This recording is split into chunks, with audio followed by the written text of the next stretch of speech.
오늘 아침 하나님께서 우리에게 주시는 말씀은 창세기 47장 26절로 27절 말씀입니다. 창세기 47장 26절, 27절 말씀. 우리 한 마음으로 주의 말씀 봉독토록 합니다. 요셉이 애굽 토지법을 세우매 그 5분의 1이 바울에게 상납되나 제사장의 토지는 바로의 소유가 되지 아니하여 오늘까지 이르니라. 이스라엘 족속이 애굽 고센 땅에 거하며 거기 산업을 얻고 생육하며 번성하였더라. 아멘. 저는 오늘 본문 말씀을 통해서 낯선 땅에 임한 하나님의 은혜라는 제목으로 주의 말씀을 선포하도록 하겠습니다. 하나님께서 모든 만물과 또 사람들과 하나님의 또 택한 백성을 위해서 일하시고 또 복주시는 원리가 있습니다. 그 원리 중에 하나는 어떤 한 사람의 믿음을 보시고 공동체 전체에게 은혜를 베푸시는 겁니다. 하나님의 일하심이 모든 것을 다 보실 때도 있지만은 그러나 한 사람의 믿음, 그 사람의 하나님을 향한 열정, 이것을 보고 공동체를 살리기도 합니다. 우리는 종종 이러한 일들을 이야기할 때에 우리 모두는 축복의 통로가 되어야 된다 하는 말을 사용합니다. 우리를 통해서 그 복이 흘러나갈 수 있도록 그 축복의 통로가 되어야 된다라고 그렇게 이야기합니다. 이것은 신자 전체에게 주어지는 말씀이고 특별히 창세기에 보면 아브라함에게 주신 하나님의 언약의 메시지 가운데 이 내용이 있다는 것을 보게 됩니다. 창세기 12장 3절 말씀 보면 너를 축복하는 자에게는 내가 복을 내리고 너를 저주하는 자에게는 내가 저주하리니 땅의 모든 족속이 너로 말미암아 복을 받을 것이다.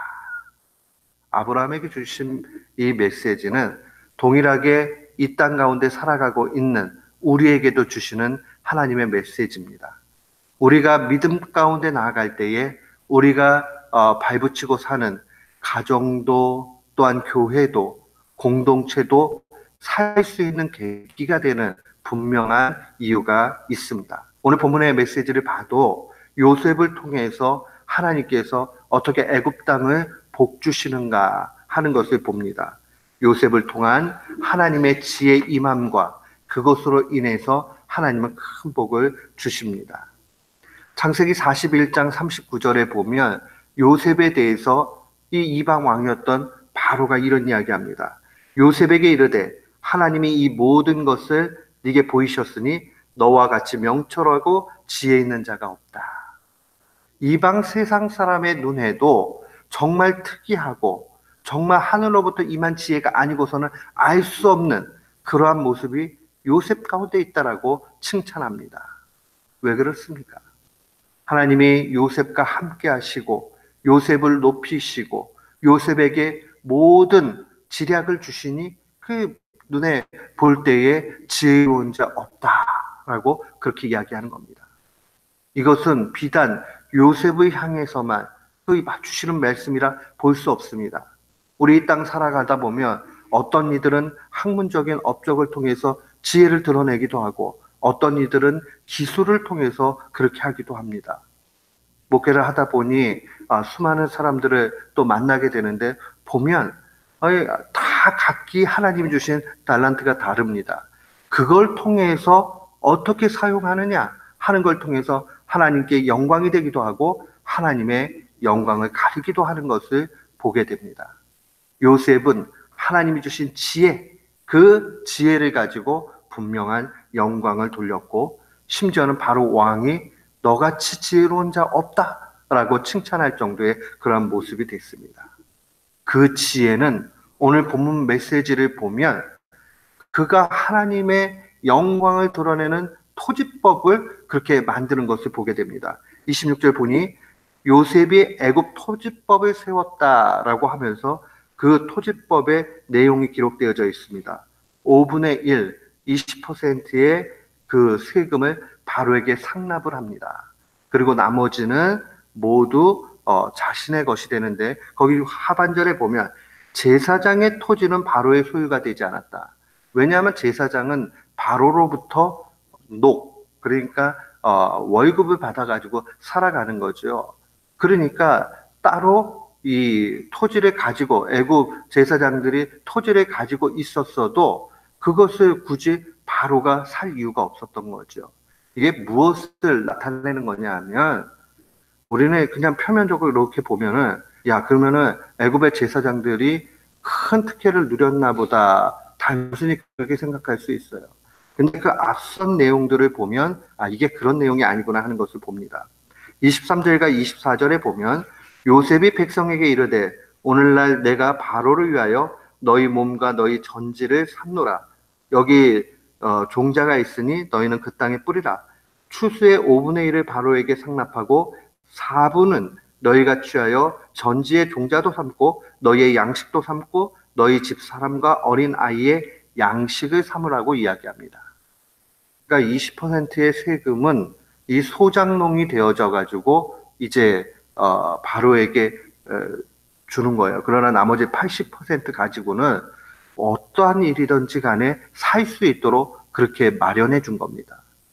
즉 흉년이 든 상태에서 땅이 아무것도 할 수 없는 그러한 상황들이 되었을 때에 나중에 이 문제가 얼마나 커지겠어요. 아무 쓸모가 없는 백지 같은 상황들이 된 건데요. 근데 지금 곡식을 이 땅과 바꿔주는 겁니다.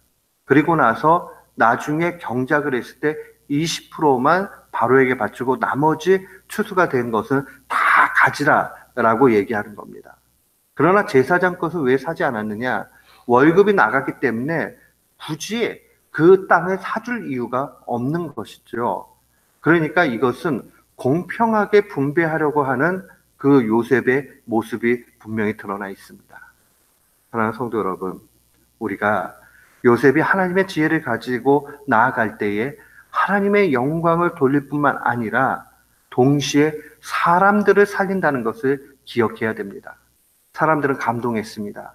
오늘 기록된 말씀 보면 그 사람들이 바로의 종이 되겠다라고 그 자신들이 자발적으로 이야기하는 걸 보게 됩니다.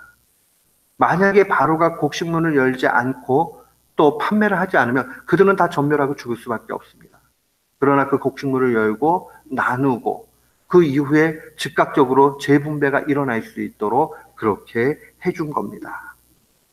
요셉의 지혜, 하나님이 주신 것이고 또한 그의 마음을 감동시켜 주셔서 바로 다른 사람들을 살릴 수 있는 길로 이끌어 가십니다. 우리는 이 요셉을 통해서 하나님의 은혜가 정말 이 애굽 땅에 임했다는 그 사실을 바라보면서 우리 한 사람 한 사람의 믿음이 얼마나 중요한가 하는 것을 다시 한번 봅니다. 하나님께서 요셉에게 감동받으셔가지고 요셉 일가만 구해주셨다 한다면 야 그것도 대단하네, 참 좋네, 우리 그렇게 얘기할 수 있어요.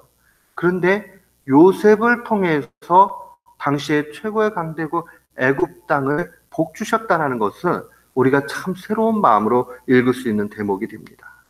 우리의 믿음의 삶은 가치 없는 것이 아닙니다. 우리의 믿음의 삶의 모습을 통해서 공동체가 살기도 하고 죽기도 할 수 있습니다. 우리는 가나안 정탐 시절 또 그 이후에 이제 가나안 땅에 들어갔을 때 정복 시절에 이 아간의 범죄를 잘 압니다. 아이성이 패망한 이유가 아간에게 탐심이 들어가지고 거기에 있는 물건들을 훔치는 걸 통해서 그 한 사람의 믿음 없음과 도덕질 하나 때문에 이스라엘 공동체가 전멸하고 다 패배하게 됐던 거 분명히 볼 수 있습니다. 한 사람의 믿음을 통해서 살기도 하고 때로는 공동체가 고통 가운데 빠질 수도 있습니다. 그런 의미에서 교회의 지도자들, 목회자들의 그러한 믿음은 더욱 중요합니다. 부모들의 믿음은 더 중요합니다. 그 가정을 세우기도 하고 넘어뜨리기도 합니다.